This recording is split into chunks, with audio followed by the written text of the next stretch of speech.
The maintenance hangar at Fort Brennan hummed with the steady rhythm of machinery, but Staff Sergeant Marcus Rivera knew his voice would carry no weight in today's briefing. He adjusted the faded 82nd Airborne patch on his worn field jacket. The color so bleached by desert sun and time that most people assumed it was some outdated unit insignia from a forgotten conflict. What they didn't know was that this particular patch had been through 3 deployments in Afghanistan, had witnessed operations that never made the news, and represented skills that the modern army had largely abandoned in favor of satellite navigation and drone surveillance. Marcus checked his watch and gathered the stack of topographical maps he'd been updating by hand for the past 6 months. Paper maps. In an age where every soldier carried GPS devices and tablet computers loaded with real-time satellite imagery, Marcus Rivera was still plotting coordinates with a compass and marking elevation changes with colored pencils. The younger soldiers called him analog behind his back, though never loud enough for him to hear directly. Captain Thompson had made it clear during his first week at Fort Brennan that Marcus's old-school methods were a relic of a different era, unsuited for modern military operations. The briefing room filled with the chatter of junior officers and NCOs, their conversation dominated by discussions of the new digital battlefield management system that had been installed across the base. Lieutenant Hayes, fresh from officer candidate school, was demonstrating some feature on his tablet to a group of impressed sergeants. Marcus took his usual seat in the back corner, spreading his hand-drawn maps across the small table that had become his unofficial workspace over the past year. These weren't just any maps. Marcus had spent 12 years as a reconnaissance specialist, learning land navigation from Master Sergeant Powell, a Vietnam veteran who believed that technology was only as reliable as its power source. During his first deployment to Afghanistan, Marcus had watched an entire patrol get lost for 8 hours when their GPS units failed during a sandstorm. It was his hand-drawn route cards and compass readings that had guided them back to base camp, but that lesson seemed to have been forgotten by an army increasingly dependent on satellite signals and digital displays. Captain Thompson entered the briefing room with his characteristic swagger, followed by Major Collins, the battalion operations officer.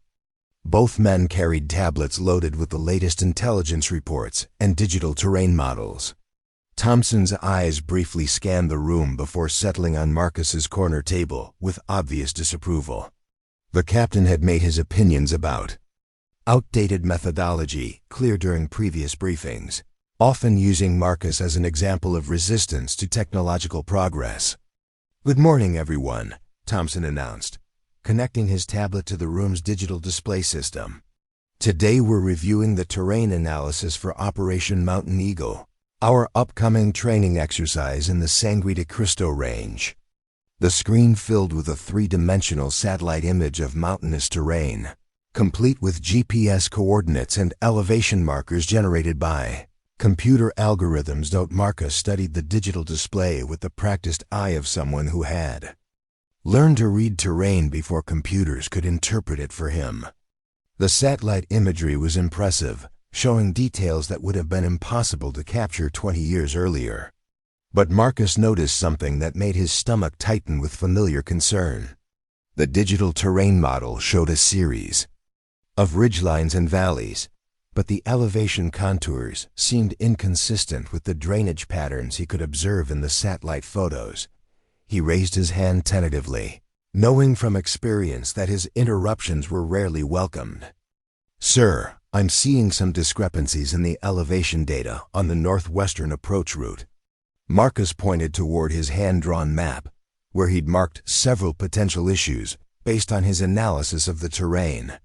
"The satellite imagery shows a valley that appears to drain uphill according to the digital elevation model." Captain Thompson glanced at Marcus's paper maps with barely concealed irritation. "Sergeant Rivera, we're using the most advanced terrain analysis software available to the military. I think our computers can interpret satellite data more accurately than your pencil sketches."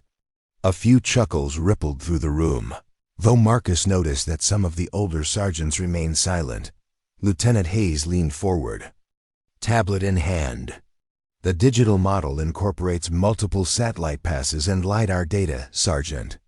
It's far more accurate than manual interpretation. His tone carried the confidence of someone who had learned military science from textbooks. Rather than experience, Marcus nodded quietly, though the concern didn't leave his expression. He'd seen this pattern before, during his second deployment when a convoy had been routed through what the digital map showed as a passable valley. The computer had been wrong about the ground conditions, and 3 vehicles had been stuck for 2 days while insurgents took potshots from the surrounding hills. It was Marcus's hand-drawn route cards, based on careful analysis of drainage patterns and vegetation, that had finally guided them to safety. The briefing continued with discussions of communication protocols, equipment loads, and timeline requirements. Marcus followed along, taking notes in the margins of his paper maps while the others updated their digital devices. He noticed that the planned route would take 2 companies of soldiers through the questionable terrain he'd identified. But his earlier observation had been dismissed so thoroughly that he doubted anyone would welcome further input. After the briefing, Marcus remained in his corner, studying the topographical features that had caught his attention. The northwestern approach route showed several characteristics that suggested unstable ground conditions, poorly drained soil that would turn to mud with any moisture, and potential rockfall zones that didn't appear in the digital analysis. These were the kinds of details that could only be interpreted through years of experience reading terrain, the kind of knowledge that Master Sergeant Powell had passed down through careful mentorship rather than computer algorithms. As the room emptied, Marcus carefully folded his maps and secured them in the cargo pocket of his field jacket, right next to the faded 82nd Airborne patch that had become a symbol of everything the modern Army considered obsolete. He'd learned long ago that being right wasn't the same as being heard, and that sometimes the most important knowledge was the kind that couldn't be downloaded or updated through wireless connections. Walking across the base toward the motor pool, Marcus reflected on how much the military had changed since his first enlistment. The technology was undeniably impressive, but somewhere in the rush to modernize, the Army seemed to have forgotten that terrain analysis was as much art as science, that understanding the ground required more than satellite imagery and computer processing. It required the kind of patient observation and hard-earned experience that couldn't be programmed into algorithms. Marcus spent his evenings in the base library, a quiet corner that most soldiers avoided in favor of the recreation center's gaming consoles and widescreen televisions, while his fellow NCOs unwound with first-person shooters and sports highlights. Marcus spread his collection of geological survey maps across a worn wooden table, cross-referencing elevation data with historical weather patterns and soil composition.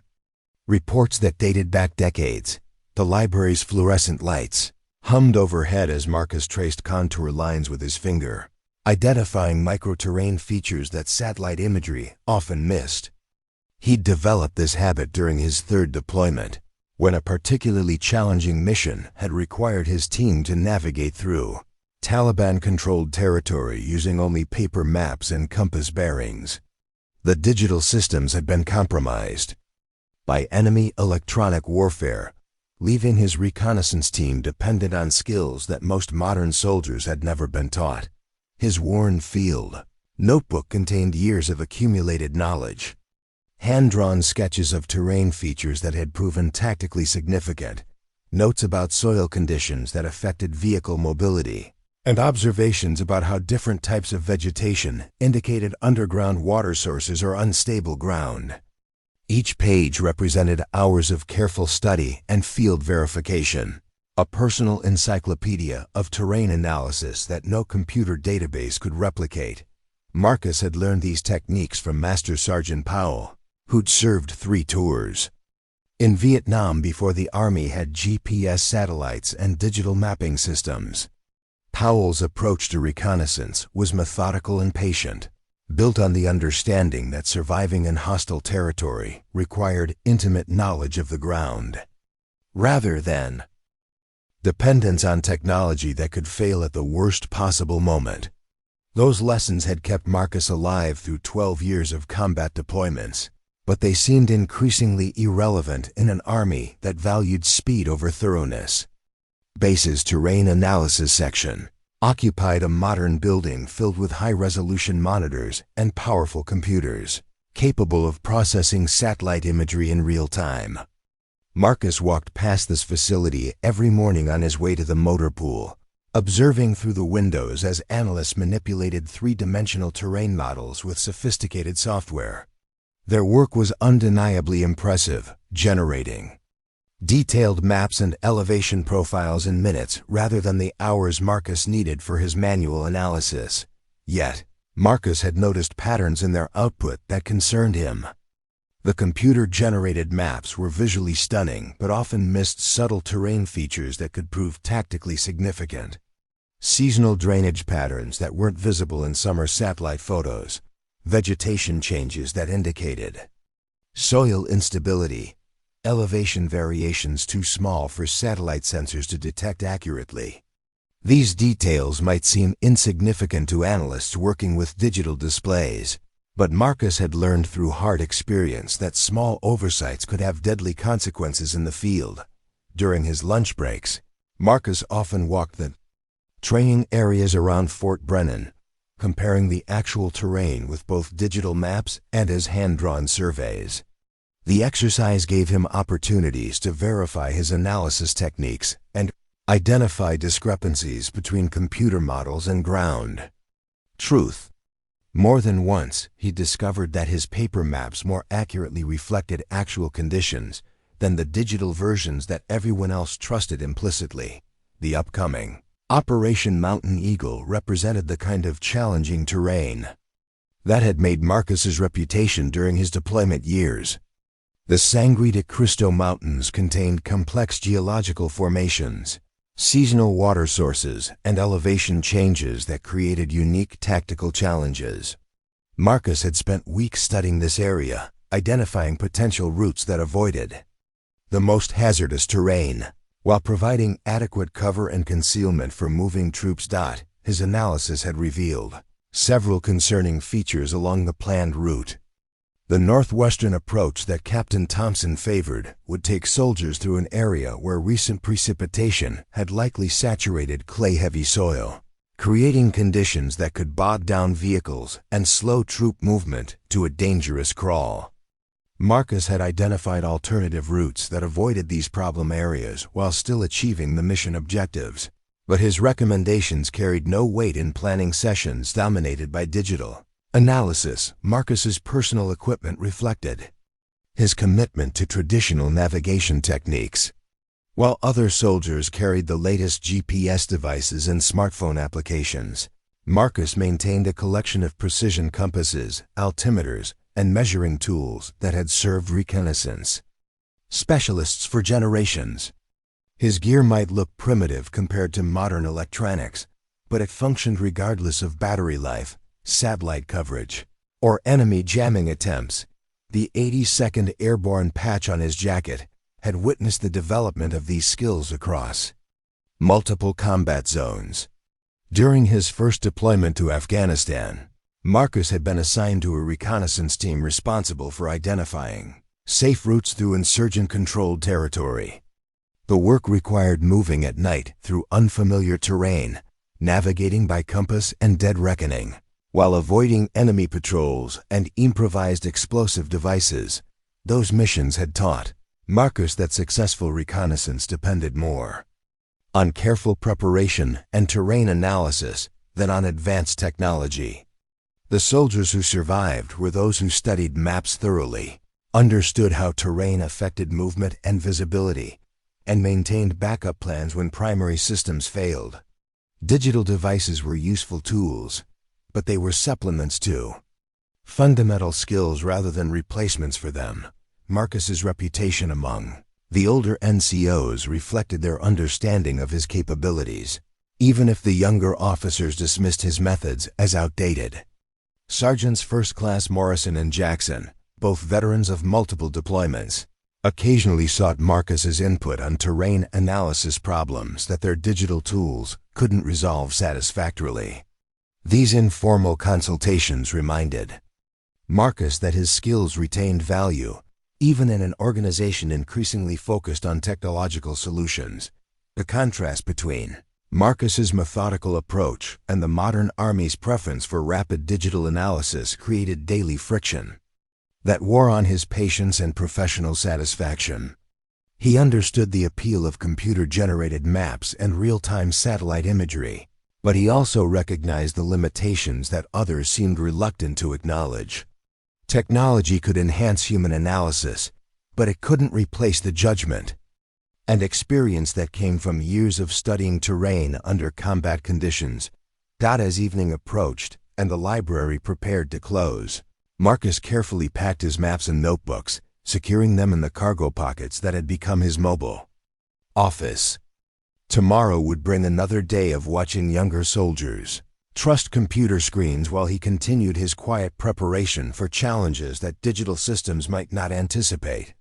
His faded patch might look insignificant to casual observers, but it represented knowledge and experience that no algorithm could replicate.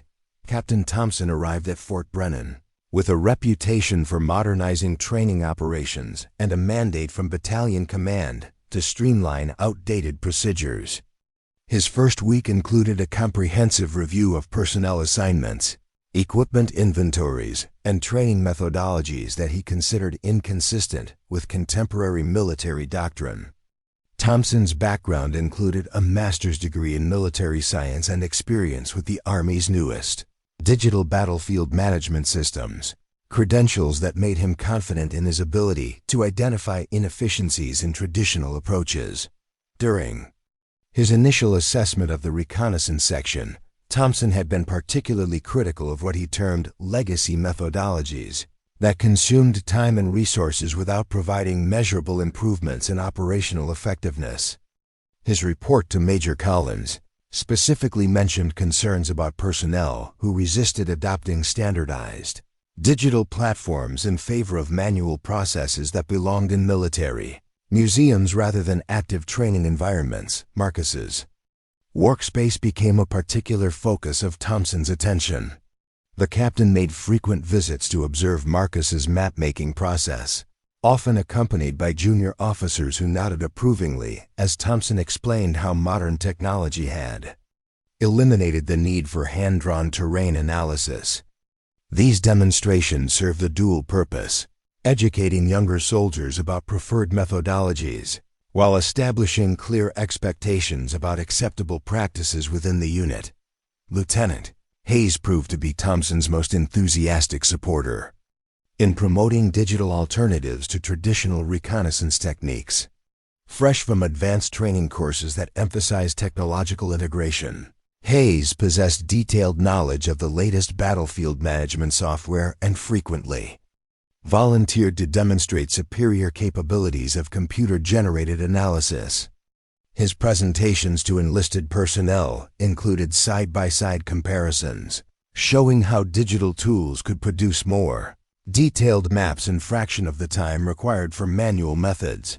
The pressure on Marcus intensified during weekly section meetings where Thompson routinely questioned the value of maintaining parallel analysis systems. These sessions typically involved Thompson displaying digital maps on large monitors, while asking pointed questions about why anyone would waste time creating inferior hand-drawn versions of the same information. The questions weren't genuine inquiries, but rather rhetorical challenges designed to highlight what Thompson considered obvious technological advantages. Thompson's criticism extended beyond Marcus's mapping techniques to encompass his entire approach to reconnaissance training. The captain argued that teaching traditional navigation skills wasted valuable training time that could be better invested in learning advanced digital systems that represented the future of military operations. His position was that soldiers needed to master contemporary tools rather than maintaining outdated capabilities that had been superseded by Superior technology. Major Collins supported Thompson's modernization efforts through formal policy changes that emphasized digital standardization across all training operations. New directives required reconnaissance personnel to utilize approved software platforms for terrain analysis and submit reports in standardized digital formats. These policies didn't explicitly prohibit traditional methods, but they created administrative barriers that made manual techniques increasingly impractical within established workflow requirements. The battalion's investment in new digital equipment reinforced Thompson's arguments about technological superiority. High-resolution monitors, powerful computers, and advanced software packages represented significant financial commitments that demanded utilization to justify expenditures. Thompson frequently reminded his personnel that taxpayer money had purchased these systems to improve military effectiveness, not to supplement outdated practices that provided diminishing returns on investment. Thompson's approach to personnel management reflected his belief that resistance to change indicated deeper problems with adaptability and professional development. He implemented performance evaluation criteria that emphasized technological proficiency and questioned whether soldiers who preferred traditional methods possessed the flexibility necessary for modern military service. These evaluations didn't directly target Marcus, but they created an environment where deviation from preferred practices carried professional consequences. The captain's influence extended beyond his immediate command through presentations to other units about successful modernization strategies.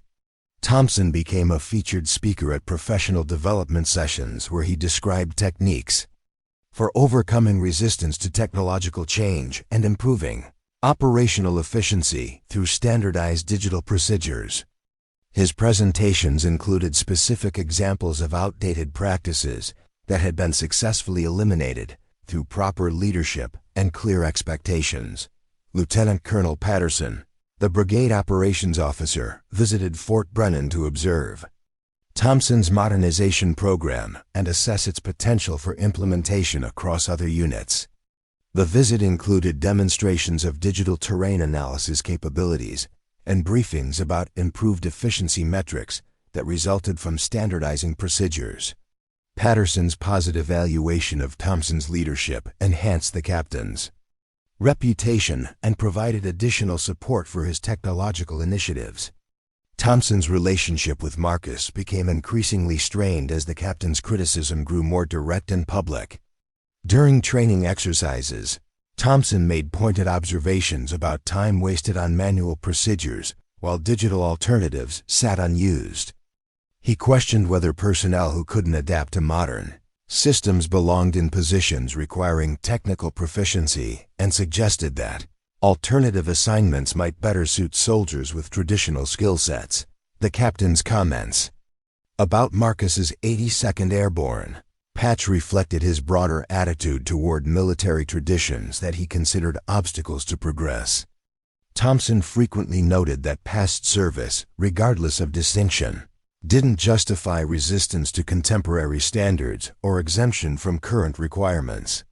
His position was that all soldiers, regardless of experience or background, needed to demonstrate proficiency with modern systems to maintain their professional relevance. Thompson's criticism reached its peak during a formal counseling session where he documented concerns about Marcus's adherence to unit standards and questioned his commitment to professional development. The session included specific references to outdated methodologies, resistance to technological adaptation, and failure to embrace approved procedures. Thompson's documentation created an official record that could influence future assignments and career progression, representing a clear escalation in their professional conflict. The broader impact of Thompson's leadership extended throughout the reconnaissance section, creating an environment where traditional skills were viewed as professional liabilities rather than valuable capabilities. Soldiers observed the treatment Marcus received and adjusted their own behavior accordingly, avoiding association with methods that could attract similar criticism. This dynamic effectively isolated Marcus within his own unit and reinforced Thompson's message about acceptable professional practices. The whispers in the motor pool grew louder as weeks passed, with younger soldiers openly questioning why the Army still employed someone who refused to embrace basic technological standards. Specialist Rodriguez, barely 2 years into his first enlistment, made jokes about Marcus's Stone Age methods during vehicle maintenance sessions, drawing laughter from soldiers who saw traditional skills as evidence of inflexibility rather than expertise. The mockery wasn't malicious, but it reflected a generational divide that left Marcus increasingly isolated within his own unit. Staff Sergeant Williams, who'd served alongside Marcus during their second deployment, began distancing himself from his former teammate as Thompson's influence grew stronger throughout the battalion. Williams had once respected Marcus's unconventional approaches, but the current command climate made association with outdated methods professionally dangerous. During informal conversations, Williams would subtly redirect discussions away from traditional reconnaissance techniques, demonstrating his alignment with approved modernization efforts. The breaking point came during a battalion-wide training evaluation, where Marcus's manual terrain analysis was directly compared with Lieutenant Hayes's digital presentation. Both soldiers had studied the same operational area, but their methodologies and conclusions differed significantly. Hayes utilized advanced software to generate three-dimensional terrain models complete with optimal route overlays and real-time weather integration, while Marcus presented hand-drawn maps marked with colored pencils and annotated with handwritten observations.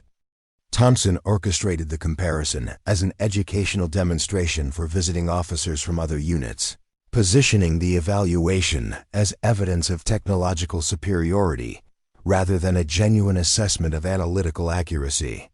The presentation room filled with field-grade officers eager to observe innovative training techniques that might benefit their own commands. Marcus found himself defending methods that suddenly seemed primitive compared to Hayes's polished digital displays and sophisticated computer graphics. The audience's reaction was predictably favorable toward the digital presentation, with several colonels expressing enthusiasm about software capabilities that could revolutionize terrain analysis across the entire brigade. Hayes fielded questions confidently, explaining technical features and operational advantages with the fluency of someone completely comfortable with modern systems. His presentation concluded with recommendations for expanding digital training programs and phasing out redundant manual procedures that consumed valuable resources. Marcus's presentation followed immediately, creating an uncomfortable contrast that highlighted the perceived limitations of traditional methods. His hand-drawn maps appeared crude compared to Hayes's computer-generated visualizations, while his verbal explanations seemed unnecessarily complex compared to software that could instantly calculate optimal routes and identify potential obstacles. Several officers exchanged glances during Marcus's presentation, their expressions suggesting polite tolerance rather than genuine interest. Colonel Morrison's questions focused primarily on efficiency metrics and resource allocation, topics that favored digital approaches over labor-intensive manual methods. The colonel wanted to understand why the unit maintained parallel analysis systems when advanced software could produce superior results in a fraction of the time required for hand-drawn maps. His inquiry wasn't hostile, but it reflected assumptions about technological superiority that made Marcus's position difficult to defend effectively. Thompson's summary comments reinforced the intended message about modernization priorities and professional development expectations. The captain praised Hayes's mastery of contemporary systems, while diplomatically acknowledging Marcus's dedication to traditional techniques. However, Thompson's emphasis on future requirements and technological adaptation made clear that manual methods represented obstacles to progress rather than valuable supplements to digital capabilities. The aftermath of the evaluation affected Marcus's relationships throughout the battalion, as word spread about his inability to demonstrate relevance during the high-visibility presentation. Officers who had previously shown polite interest in his alternative approaches now avoided discussions that might associate them with outdated methodologies. The institutional message was clear. Professional advancement required embracing approved technologies rather than maintaining obsolete skills. Sergeant First Class Anderson, who had initially sought Marcus's input on complex terrain problems, stopped requesting informal consultations after receiving subtle guidance about appropriate resource utilization. Anderson's change in behavior reflected broader pressure to demonstrate alignment with command priorities and avoid activities that might be interpreted as resistance to modernization efforts. The shift eliminated one of Marcus's few remaining outlets for sharing his expertise within the unit. The formal performance evaluation that followed the presentation included specific language about adaptability deficiencies and resistance to professional development opportunities. Thompson's written assessment documented concerns about technological proficiency while questioning Marcus's suitability for positions requiring advanced analytical capabilities. The evaluation created an official record that would influence future assignments and effectively limited Marcus's career progression within reconnaissance specialties. Marcus's isolation deepened as soldiers throughout the battalion absorbed lessons about acceptable professional behavior and appropriate skill development priorities. Conversations that had once included discussions of alternative methodologies now focused exclusively on digital capabilities and software mastery.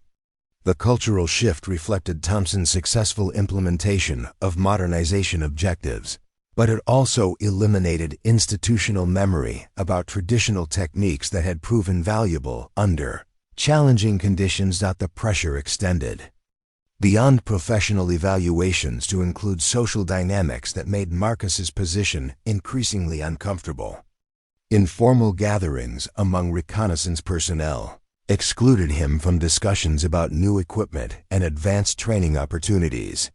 His presence seemed to remind others of outdated approaches that conflicted with current command emphasis on technological integration and standardized procedures. Marcus began working later hours to avoid peak periods when the reconnaissance section buzzed with enthusiasm about digital innovations and software updates. His evening sessions in the library became refuges from an environment that increasingly viewed his expertise as evidence of professional stagnation rather than valuable experience. The irony wasn't lost on him that knowledge gained through combat deployments was now considered less relevant than proficiency with computer programs. The cumulative effect of these pressures created doubt about his continued value to the military and questions about whether his traditional skills retained any practical application in contemporary operations. Marcus found himself wondering whether Thompson might be correct about the obsolescence of manual techniques and whether his resistance to change reflected stubbornness rather than professional judgment. The uncertainty was more demoralizing than direct criticism, as it challenged fundamental assumptions about his military identity and professional worth. The emergency notification pierced through Fort Brennan's evening quiet at 2,147 hours, jolting Marcus from his study of topographical surveys in the nearly empty library. Red alert lights began flashing throughout the base as the announcement echoed across every speaker system. All personnel report to designated assembly areas immediately. This is not a drill. Repeat, this is not a drill. Marcus quickly gathered his maps and rushed toward the battalion headquarters, his boots echoing against concrete corridors suddenly filled with soldiers scrambling to respond to the unexpected. Crisis. The situation briefing room buzzed with controlled chaos as officers and senior NCOs assembled for emergency instructions. Major Collins stood at the front, his usual composed demeanor replaced by visible tension as he waited for the final personnel to arrive. Behind him, multiple screens displayed a mixture of news feeds, satellite imagery, and communication logs. That painted a picture of rapidly developing events beyond the base perimeter. Marcus took his customary position near the back, noting that Captain Thompson appeared unusually agitated as he coordinated with various staff sections. "Gentlemen, we have a situation," Major Collins announced once the room settled. At approximately 20-30 hours, a civilian airliner experienced catastrophic mechanical failure during approach to Colorado Springs Airport. The aircraft went down in the Sangre de Cristo wilderness, approximately 47 miles northeast of our position. The room fell silent as the implications became clear. A commercial aircraft crash in remote mountainous terrain meant potential survivors facing nighttime. Temperatures that could prove fatal within hours. The Major continued with details that made the situation increasingly dire. Initial reports indicate the aircraft was carrying 137 passengers and crew. Air traffic control lost contact during final approach, and radar tracking shows the plane went down in extremely rugged terrain at approximately 9,000 feet elevation. Weather reports indicated an approaching storm system that would bring snow and dropping temperatures, creating a narrow window for any rescue operations. Before conditions became impossible, search and rescue coordination had fallen to Fort Brennan. Due to their proximity to the crash site and specialized mountain warfare training capabilities. However, the remote location presented logistical challenges that tested the limits of conventional rescue procedures. Helicopter operations would be limited by terrain, weather, and darkness, while ground approaches required navigating through wilderness areas that lacked established trails or vehicle access routes. Time was critical, as survival prospects decreased dramatically with each passing hour in the harsh mountain environment. Lieutenant Hayes immediately began setting up digital workstations, connecting tablets and laptops to the base's satellite communication systems. His screens filled with real-time weather data, GPS coordinates from the last known aircraft position, and three-dimensional terrain models generated by the latest mapping software. The technology was impressive, capable of processing vast amounts of information and generating detailed operational plans. Within minutes of receiving mission parameters, Captain Thompson took control of the planning process, utilizing Hayes's digital displays to identify potential helicopter landing zones and establish primary approach routes toward the crash site. The computer-generated analysis suggested several viable options, with algorithms calculating optimal paths based on elevation changes, slope angles, and vegetation density derived from satellite imagery. The plan appeared comprehensive and technically sound, reflecting the capabilities of modern battlefield management systems. However, as Marcus studied the proposed routes on the digital displays, he noticed familiar patterns that triggered memories of his earlier concerns about the northwestern approaches through the Sangre de Cristo range. The same terrain features that had worried him during Operation Mountain Eagle planning were now critical factors in a life-or-death rescue mission. The computer models showed the area as passable, but Marcus's manual analysis had identified potential problems that digital systems might not detect. The first indication of trouble came when the advanced reconnaissance team reported unexpected difficulties reaching their assigned positions. Sergeant Martinez's voice crackled through the radio with updates that contradicted the optimistic digital projections. "Command, we're encountering severe mobility issues on approach route Alpha. Ground conditions are much worse than anticipated. Vehicles are getting bogged down in what appears to be saturated soil conditions." Thompson's confidence began wavering, as additional reports confirmed that the primary approach routes were proving impassable for the heavy equipment needed to support rescue operations.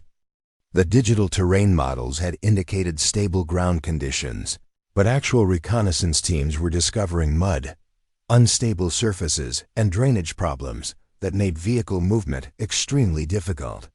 Each delay reduced the chances of reaching potential survivors before the approaching weather system made rescue impossible. Hayes frantically updated his computer models, inputting new data from field reports and attempting to generate alternative routes using different algorithmic parameters. The software responded with revised recommendations, but each new proposal faced similar problems as ground teams encountered terrain conditions that didn't match digital predictions. The gap between computer analysis and field reality was becoming dangerously apparent as precious time slipped away. Major Collins's frustration was evident as he demanded explanations for the discrepancies between planned routes and actual conditions. Why weren't these problems identified during initial analysis? He asked, looking toward the digital workstations that had promised accurate terrain assessment. The question hung in the air as Hayes struggled to reconcile his software outputs with contradictory field reports that suggested fundamental errors in the computer-generated models. The crisis deepened when weather updates indicated the storm system was moving faster than originally predicted. What had been a challenging rescue mission with tight time constraints was becoming an impossible race against conditions that would shut down all operations within hours. The margin for error had disappeared completely, leaving rescue teams with no backup options if the primary digital plans continued failing to match actual terrain conditions. Marcus remained silent in his corner, watching the digital systems fail to provide solutions, while time ran out for crash survivors who needed immediate assistance. His hand-drawn maps of the same terrain lay folded in his cargo pocket, containing analysis that might offer alternatives to the failing computer-generated routes.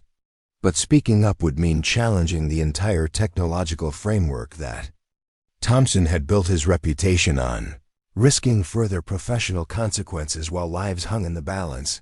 Marcus felt his stomach tighten as he listened to another radio report from the field teams struggling through impassable terrain. Sergeant Martinez's latest transmission painted a grim picture. Command, Route Alpha is completely blocked. We've got 3 vehicles stuck in what looks like a swamp that doesn't show up on any of our digital maps. Request immediate guidance. An alternative approach. The desperation in Martinez's voice cut through the static, emphasizing that digital solutions were failing while precious minutes ticked away for potential crash survivors. Thompson paced behind Hayes, who frantically manipulated his computer displays in search of viable alternatives. The lieutenant's fingers flew across keyboards and touchscreens, adjusting parameters and recalculating routes with increasing urgency. But each new digital recommendation seemed to lead rescue teams into similar problems: unstable ground, unexpected water features, and terrain conditions that contradicted satellite-derived models. The technology that had seemed so impressive during peacetime demonstrations was proving inadequate when lives depended on accuracy. Major Collins's questions grew sharper as the situation deteriorated. Hayes, explain to me why our $1 million terrain analysis system can't identify passable routes through an area we've been studying for months. The Major's tone carried the weight of command responsibility, knowing that every failed attempt consumed time that crash survivors didn't have. The approaching storm system would shut down all rescue operations within 2 hours, creating an absolute deadline that no amount of technological sophistication could extend. Marcus watched. Hayes struggled to explain discrepancies between computer models and field conditions, his confident presentations from earlier weeks now replaced by stammered attempts to justify software limitations. The lieutenant suggested that unusual weather patterns might have created temporary conditions not reflected in historical satellite data, but his explanation sounded increasingly desperate as radio reports confirmed similar problems across coasts. Multiple approach routes. In the growing chaos of failed digital plans and mounting time pressure, Marcus realized that remaining silent would make him complicit in whatever tragedy unfolded.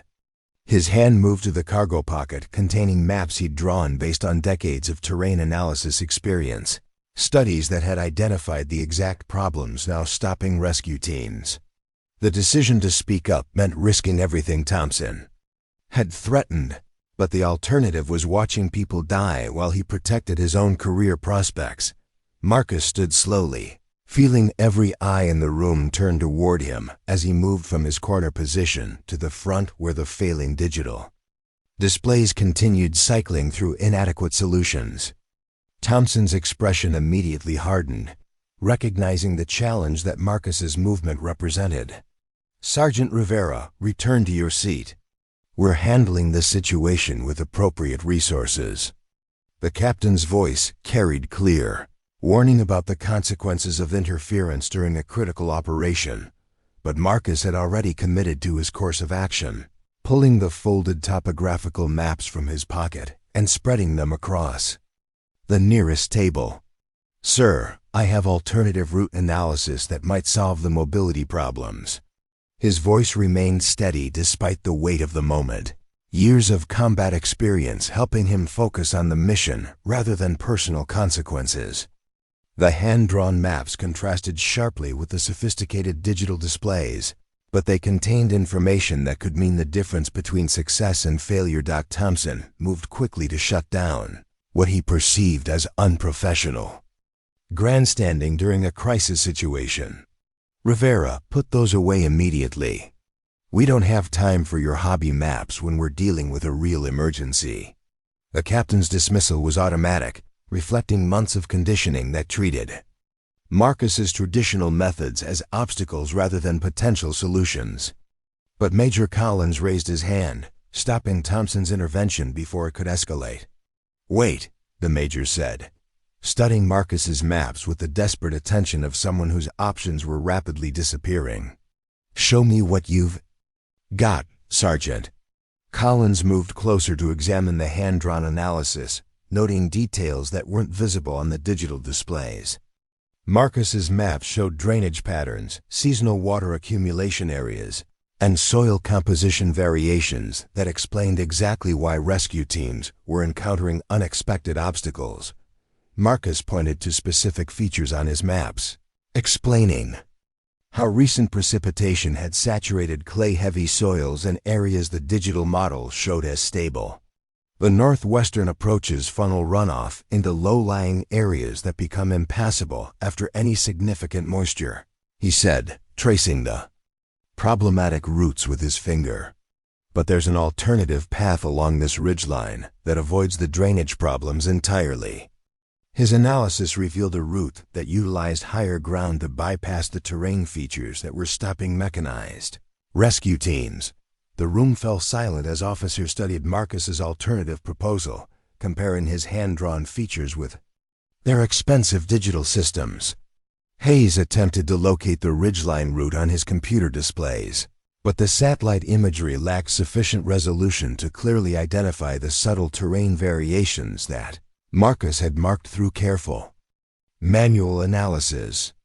The contrast highlighted fundamental limitations in technology that had been assumed to be superior to human observation and experience.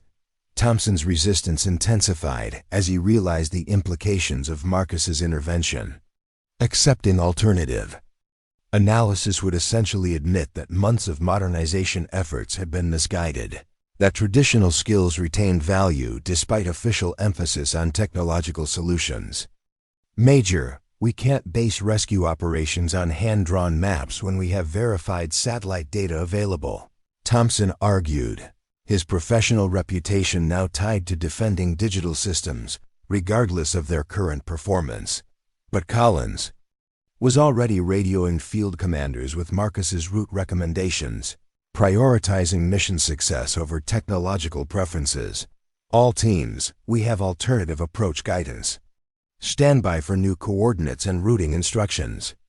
The major's decision represented a critical moment where operational necessity overrode institutional bias, creating space for traditional expertise to influence outcomes that advanced systems couldn't achieve. Marcus felt the weight of responsibility settle on his shoulders as he became the primary source of navigation guidance for multiple rescue teams racing against time and weather. His faded 82nd Airborne patch suddenly seemed less like a relic and more like a symbol of hard-earned expertise. that retained relevance despite changing technologies. The moment demanded everything he'd learned through years of studying terrain under conditions where mistakes meant death, knowledge that no computer algorithm could replicate or replace. Marcus spread his largest topographical map across the command table, his weathered hands moving with practiced precision as he traced the alternative route he'd identified months earlier during his unauthorized terrain studies. The ridgeline approach utilized a series of natural terraces that would keep rescue vehicles above the saturated lowlands while providing stable footing for heavy equipment. Major Collins leaned in closely, studying the hand-drawn details that are LED drainage patterns invisible to satellite sensors, but critical for understanding ground conditions. Team Alpha, abort your current position and proceed to grid coordinates 387,245. Marcus spoke into the radio headset that Collins had placed around his neck. His voice carried the calm authority of someone who had guided soldiers through hostile terrain under combat conditions, each word carefully chosen to convey essential information without confusion. You're looking for a game trail that follows the eastern ridge, approximately 200 meters above your current elevation. Sergeant Martinez responded with skepticism that reflected months of conditioning to distrust non-digital navigation. Sources, command, that route isn't showing on our GPS systems. We're seeing heavy vegetation and no established trails on our displays. The doubt in Martinez's voice was understandable, given that Marcus's route contradicted every piece of modern technology. The rescue teams carried with them into the wilderness that Marcus consulted his detailed annotations, recalling observations from training exercises when he'd personally walked these ridgelines to verify his map accuracy. Martinez, the trail entrance is marked by a distinctive boulder formation, approximately 50 meters northwest of your current position. The vegetation appears dense from satellite imagery, but ground-level access follows a natural corridor created by seasonal runoff. His description came from physical reconnaissance that no computer database could provide. As Team Alpha began following Marcus's guidance, their progress reports revealed the accuracy of his traditional analysis methods. Command, we've located the trail entrance exactly as described. Ground conditions are significantly better than the lowland routes we attempted earlier. Martinez's tone shifted from skepticism to growing confidence as Marcus's directions proved reliable in ways that digital systems had failed to achieve. Thompson stood behind the radio operators, his jaw clenched as he watched traditional methods succeed where his modernization program had failed catastrophically. Every successful waypoint that Marcus provided undermined months of arguments about technological superiority and outdated methodologies. The captain's professional reputation was crumbling in real time as hand-drawn maps outperformed million-dollar software systems during the crisis that mattered most. Marcus coordinated movements for 3 separate rescue teams, utilizing different sections of his hand-drawn analysis to guide each group through terrain that complemented their specific equipment capabilities. Team Bravo received instructions for transporting medical supplies through steep terrain that required dismounted personnel, while Team Charlie's heavy recovery vehicles followed a longer but more stable route suitable for mechanized operations. His coordination demonstrated comprehensive understanding of both terrain features and tactical requirements. Lieutenant Hayes attempted to assist by providing digital updates about weather conditions and estimated travel times, but his computer-generated information increasingly diverged from actual field conditions reported by teams following Marcus's guidance. The software algorithms couldn't account for micro-terrain features that affected movement speeds or local weather variations that Marcus had observed during his extensive field studies of the area. Team Charlie reduced speed approaching grid 389,250. Marcus transmitted after consulting his detailed elevation notes. You're entering a section where loose rock creates stability issues for heavy vehicles. Maintain single file formation and test footing before committing full vehicle Wait! His warning prevented potential equipment loss that could have crippled rescue operations during the critical time. Window remaining before weather shutdown. The breakthrough came when Team Alpha reached the crash site using Marcus's ridgeline route, arriving nearly 2 hours ahead of the timeline that digital analysis had predicted. Command, we have visual contact with the aircraft wreckage. Site appears accessible for medical evacuation procedures. Martinez's report brought the first good news since the crisis began, confirming that survivors might still be reached before. The approaching storm system eliminated all rescue possibilities. Marcus continued providing tactical guidance as teams established medical treatment areas and prepared for casualty evacuation procedures. His maps included detailed information about helicopter landing zones that he'd identified during training exercises, areas with sufficient clearance and stable ground conditions for medical aircraft, operations under challenging weather conditions. The information proved invaluable as rescue coordinators scrambled to establish evacuation procedures. Thompson's resistance finally cracked as the success of Marcus's traditional methods became undeniable.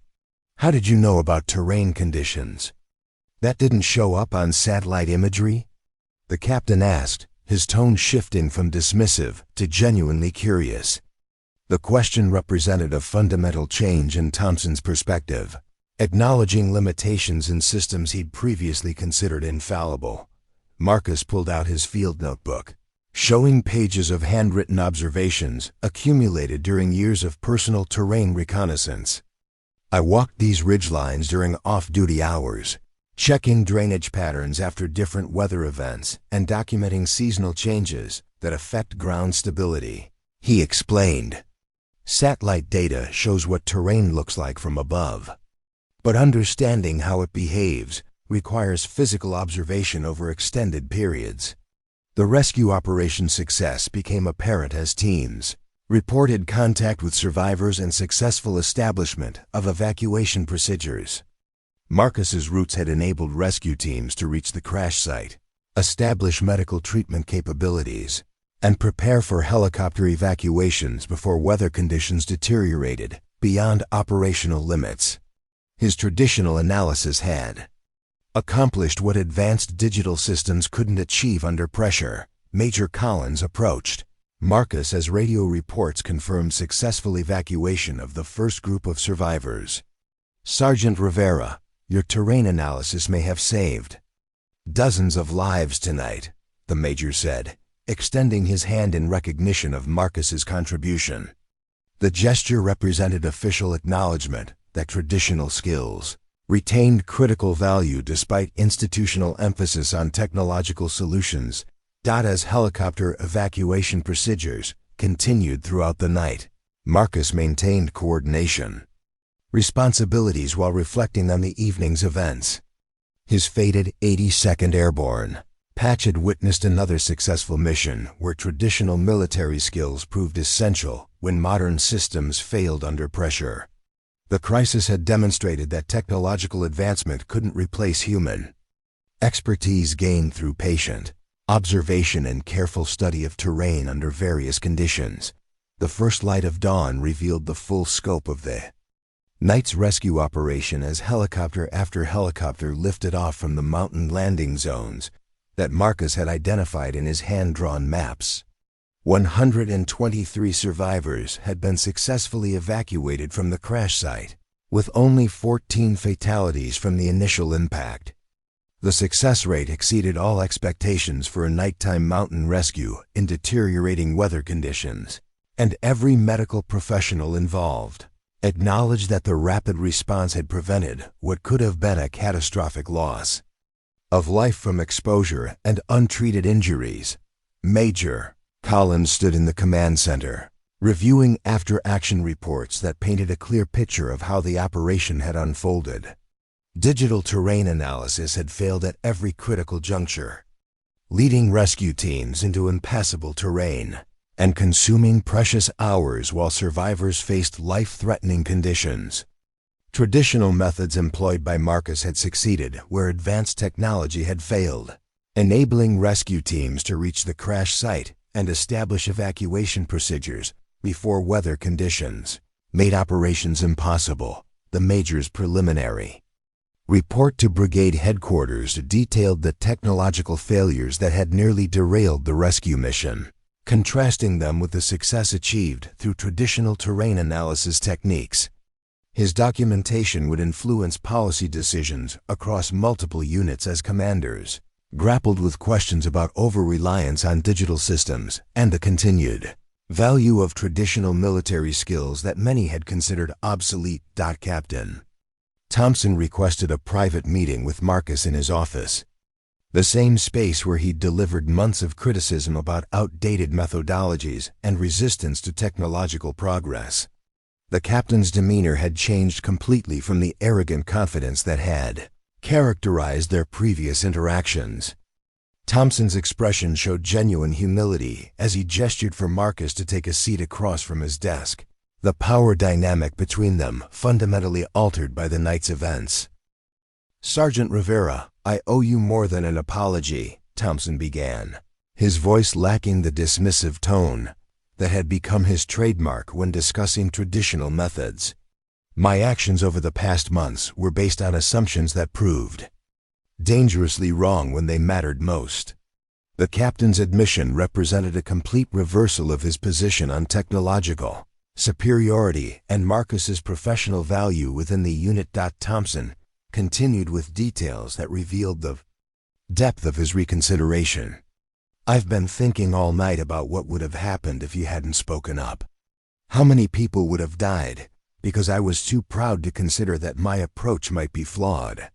The captain's words carried the weight of someone confronting the potential consequences of his professional judgment, recognizing that his modernization efforts had nearly resulted in preventable deaths. Marcus listened quietly as Thompson outlined his intentions to completely restructure the reconnaissance section's training programs. "I want you to develop a comprehensive curriculum that integrates traditional terrain analysis with digital systems, ensuring that all personnel understand both methodologies," Thompson explained. "We can't afford to repeat last night's failures by depending entirely on technology that might fail when we need it most." The conversation was interrupted by a knock on Thompson's door, followed by the entrance of Brigadier General Harrison, the brigade commander, accompanied by Major Collins, and several other field-grade officers. Marcus immediately stood at attention, uncertain about the purpose of such high-level attention, but aware that his actions during the rescue operation had attracted notice far beyond his immediate chain of command. General Harrison's presence transformed the small office into an impromptu awards ceremony as he announced Marcus's immediate promotion to Sergeant First Class, effective immediately. "Sergeant Rivera, your expertise and courage during last night's crisis exemplify the highest traditions of military service," the general stated formally. "Your actions directly contributed to saving over 100 civilian lives, and your knowledge represents capabilities that this brigade cannot afford to lose." The promotion came with assignment as the brigade's new chief of traditional navigation and terrain analysis, a position created specifically to ensure that Marcus's expertise would be preserved and transmitted to other units. The assignment included responsibility for developing training programs that integrated traditional methods with modern technology, creating redundant capabilities that could prevent future failures when digital systems proved inadequate. Lieutenant Hayes approached Marcus after the ceremony, his previous confidence replaced by genuine respect and desire to learn. "Sergeant Rivera, I'd like to request permission to participate in your traditional navigation training," Hayes said, acknowledging that his digital expertise needed supplementation with skills he'd previously dismissed. "Last night showed me that my knowledge has serious gaps that could be dangerous in real operations." The lieutenant's request represented a broader shift in attitude throughout the reconnaissance section, as soldiers who had mocked Marcus's methods now sought opportunities to learn traditional skills. The cultural change was dramatic and immediate, driven by recognition that technological capabilities needed backing from human expertise that could function when advanced systems failed under pressure. Marcus began developing his new training curriculum by combining decades of field experience with systematic approaches to teaching terrain analysis that didn't depend on digital systems. His program emphasized patient observation, careful documentation, and understanding of natural processes that affected ground conditions over time. Students would learn to read terrain through physical characteristics rather than relying exclusively on satellite-derived data that might miss critical details. The training facility established for Marcus's program occupied a modern classroom, equipped with both traditional materials and advanced technology, symbolizing the integration approach that had emerged from the rescue operations lessons. Students worked with topographical maps, compasses, and measuring instruments while also learning to use digital systems as supplements rather than replacements for fundamental skills. 6 months after the rescue operation, Marcus stood before a classroom filled with officers and NCOs from multiple brigades who had come to Fort Brennan specifically to learn traditional navigation techniques. His curriculum had become a model program that other installations were adopting to address similar technological dependencies that had been identified throughout the military. Captain Thompson served as Marcus's deputy instructor, having completed intensive training in traditional methods that he now taught with the same enthusiasm he'd previously reserved for digital systems. The captain's transformation was complete, and his experience provided valuable perspective for students who struggled with integrating seemingly contradictory approaches to terrain analysis. The success of Marcus's program extended beyond individual skill development to influence broader military policies about technological dependence and redundant capabilities. His work had demonstrated that advanced systems needed traditional backing to ensure mission success when technological solutions failed under pressure. The lesson resonated throughout military education systems as commanders recognized similar vulnerabilities in their own units. Marcus's fated 82nd Airborne patch had become a symbol of expertise that transcended technological generations, representing knowledge and skills that retained value regardless of advancing systems. Students in his classes learned to see the patch not as evidence of outdated thinking, but as proof that traditional military capabilities provided essential foundations for contemporary operations. The mountain rescue operation had transformed Marcus from an isolated figure maintaining obsolete skills into a recognized expert whose knowledge proved essential when modern capabilities failed. His quiet persistence in developing traditional expertise had positioned him to save lives when the moment demanded skills that no computer could provide, proving that preparation and experience remained irreplaceable elements of military effectiveness. 2 years after the mountain rescue operation, Marcus stood at the podium of the National Defense University's annual symposium on battlefield innovation, addressing an audience of military leaders from across all service branches. His presentation, titled "Redundant Capabilities in an Age of Technological Dependence," had drawn standing room-only attendance from officers eager to understand how traditional skills could complement modern systems. The irony wasn't lost on him that he was now considered an expert on innovation for advocating the preservation of methods that had once been dismissed as obsolete. The audience included generals, admirals, and defense contractors who had traveled from around the world to study Fort Brennan's integrated training model that had become the gold standard for military education programs. Marcus's approach to combining traditional and modern methodologies had been adopted by NATO allies, special operations units, and emergency response organizations that recognized the value of redundant capabilities when primary systems failed. Under pressure, Marcus began his presentation by displaying a photograph of his fated 82nd Airborne patch alongside images of the latest digital terrain analysis systems.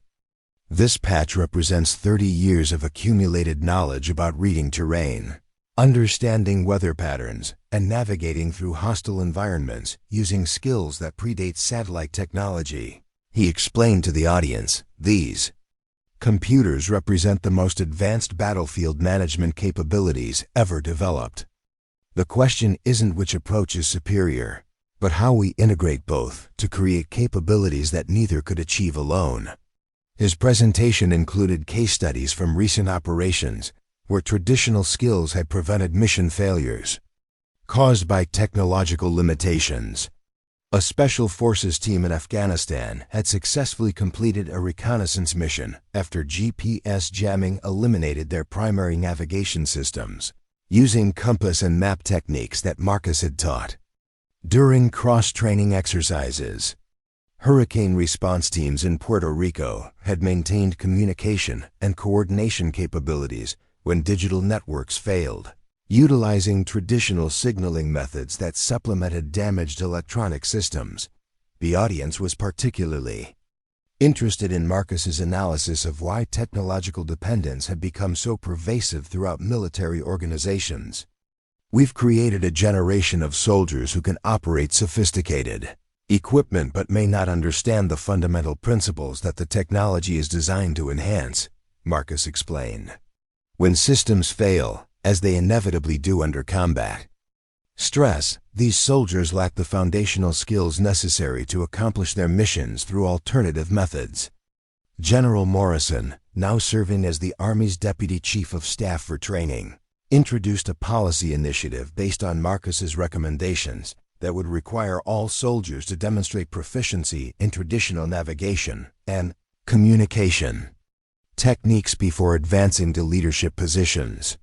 The policy represented a fundamental shift in military education philosophy, acknowledging that technological advancement needed grounding in time-tested methodologies that could function independently of complex systems. The success of traditional skills programs had generated unexpected benefits that extended beyond their original purposes. Medical personnel trained in field expedient techniques had saved lives during humanitarian crises when sophisticated equipment was unavailable or inoperable. Engineers who understood basic construction principles had improvised solutions to infrastructure problems that computer-aided design systems couldn't address under field conditions. Communication specialists with traditional signaling knowledge had maintained critical coordination capabilities when electronic warfare eliminated digital networks. Marcus's research into historical military operations had revealed patterns that influenced contemporary strategic thinking about technological resilience and operational flexibility. His analysis of World War II Pacific campaigns demonstrated how forces with diverse capabilities had adapted more successfully to changing conditions than those dependent on specific technological advantages. These historical lessons informed current planning for conflicts where technological superiority might prove temporary or irrelevant under specific operational circumstances. The traditional skills integration program had become a cornerstone of professional military education, with courses now required for promotion to senior leadership positions across all services. The curriculum emphasized understanding principles rather than memorizing procedures, enabling graduates to adapt fundamental techniques to contemporary challenges that their predecessors had never anticipated. This approach produced leaders who could think creatively about problems rather than relying exclusively on predetermined technological solutions. Civilian applications of Marcus's methodologies had expanded into fields ranging from disaster response to space exploration, where traditional skills provided essential backup capabilities for situations where advanced technology might fail. NASA had incorporated his training principles into astronaut preparation programs, recognizing that space missions required individuals capable of solving problems, using basic tools and fundamental knowledge when sophisticated systems malfunctioned. Millions of miles from technical support, the economic impact of traditional skills programs had surprised Pentagon analysts who discovered that military personnel with integrated training demonstrated superior performance in both military and civilian careers. Veterans who understood fundamental principles alongside technological applications proved more adaptable to changing job markets and more capable of leadership roles that required creative problem-solving under pressure. These outcomes had influenced veteran transition programs that emphasized the transferable value of military experience in civilian contexts.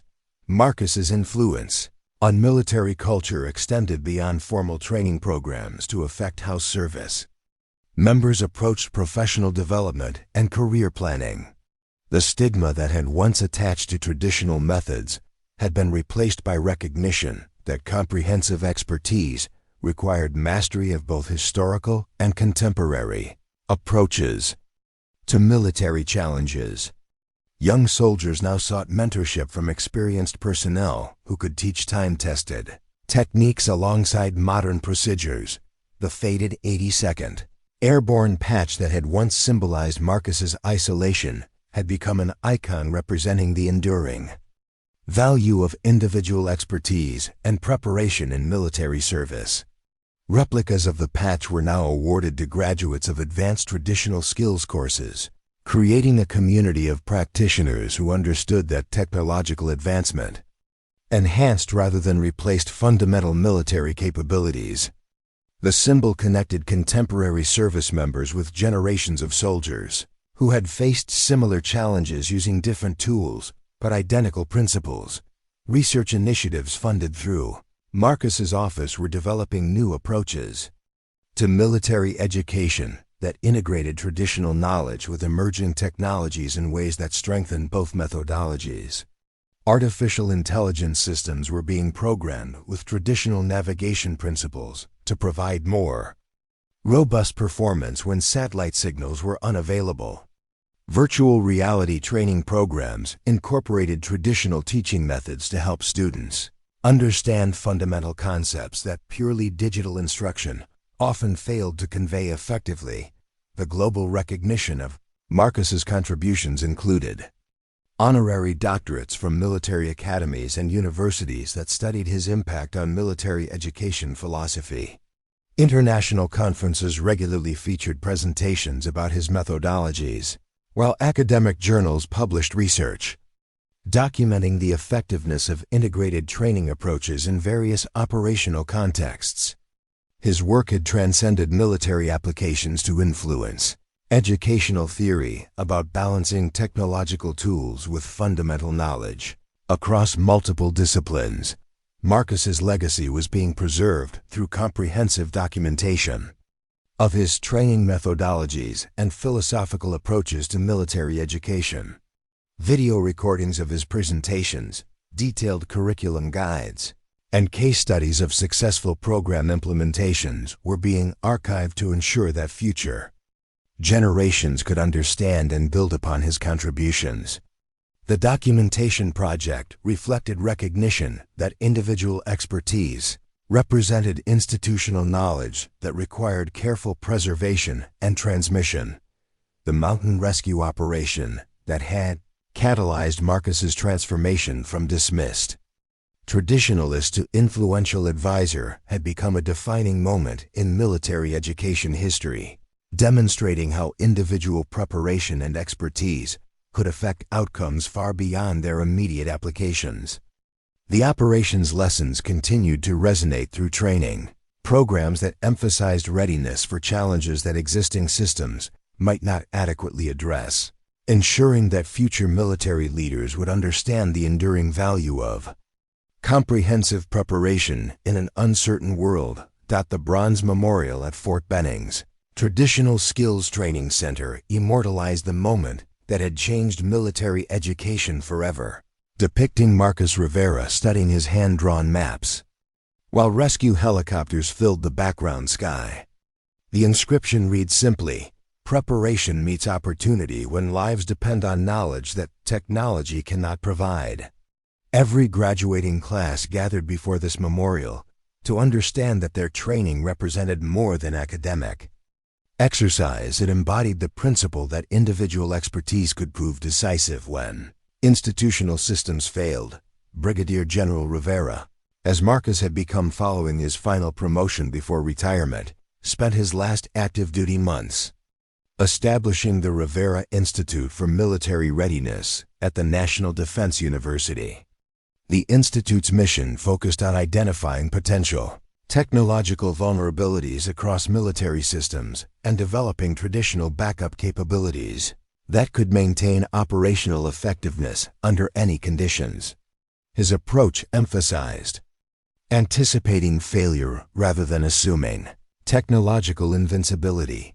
The Institute's research projects examined historical patterns of technological failure during military operations, documenting how forces with diverse capabilities had maintained effectiveness when primary systems were compromised. These studies informed contemporary planning for conflicts where adversaries might possess capabilities to disrupt American technological advantages, ensuring that military leaders understood alternative approaches to accomplishing critical missions. Student officers from around the world came to study at the Rivera Institute, learning methodologies that balanced technological advancement with traditional skill preservation. The curriculum produced graduates who understood that military effectiveness required comprehensive preparation rather than dependence on specific systems or procedures. These officers returned to their home countries with knowledge that influenced military education programs across multiple continents. Marcus's retirement ceremony included recognition from the Secretary of Defense for contributions that had fundamentally altered how American military forces approached training, operational planning. The Secretary's remarks emphasized that Marcus's work had strengthened the national security by ensuring that military capabilities could function under conditions that might neutralize technological advantages. His influence would continue through institutional changes that reflected his insights about technological resilience and operational flexibility. The civilian applications of Marcus's methodologies continued expanding through partnerships between the Rivera Institute and emergency response organizations that face similar challenges with technological dependence.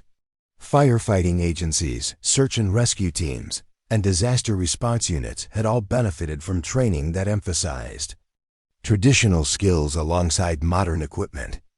These partnerships demonstrated that military innovations often provided valuable solutions to civilian challenges. Marcus's personal story had become required reading at military academies worldwide, illustrating how individual persistence and expertise could overcome institutional bias to achieve outcomes that benefited entire organizations. His experience taught future leaders that challenging conventional wisdom required courage and preparation, but that such challenges could prove essential for organizational effectiveness and mission success. The global network of traditional skills programs that bore Marcus's influence continued growing through international military exchanges and cooperative training initiatives. Allied forces shared techniques and methodologies that reflected his integrated approach, creating interoperable capabilities that functioned regardless of technological compatibility between different military systems. This cooperation strengthened alliance relationships while improving collective security capabilities. Marcus's legacy lived on through thousands of military professionals who had learned that true expertise required understanding both historical foundations and contemporary applications of military skills. His faded 82nd Airborne patch had inspired a generation of service members to value comprehensive preparation over technological dependence, ensuring that his contributions would influence military effectiveness for decades to come. The quiet persistence that had once made him an outsider had ultimately transformed him into one of the most influential military educators of his generation. Marcus Rivera stepped into his civilian pickup truck for the final time as an active duty soldier, the same faded 82nd Airborne patch now carefully framed on his dashboard alongside his retirement certificate. As he drove through Fort Benning's gates, he passed a group of young soldiers practicing traditional navigation techniques in the training area that bore his name. Their instructor, a former student, was teaching them to read terrain the way Marcus had learned decades earlier. The radio crackled with news about a developing crisis in the Pacific where GPS satellites had been compromised by enemy action. Military units worldwide were implementing the traditional backup procedures that Marcus's programs had made standard practice. Lives would be saved because someone had insisted that old knowledge remained valuable in a modern world. His phone buzzed with a text from Lieutenant Colonel Thompson. Another successful mission using your methods. Sergeant Major, the students you trained are now the teachers. Your legacy lives on. Marcus smiled, knowing that his quiet persistence had created something larger than himself, a culture that valued preparation over assumption, wisdom over convenience. At home, Marcus opened his old field notebook and began writing the first chapter of a book about leadership lessons learned from a faded patch and forgotten skills. Outside his window, a new generation of soldiers was learning that sometimes the most important battles are won not with the newest technology, but with the oldest wisdom. If this story of quiet heroism and the power of preparation inspired you, hit that subscribe button and join our community of everyday heroes. What outdated skill do you think might save the day in our modern world? Drop your thoughts in the comments below. Remember to ring that notification bell. We share incredible stories of ordinary people doing extraordinary things every week. Sometimes the greatest victories come from the knowledge everyone else forgot to value.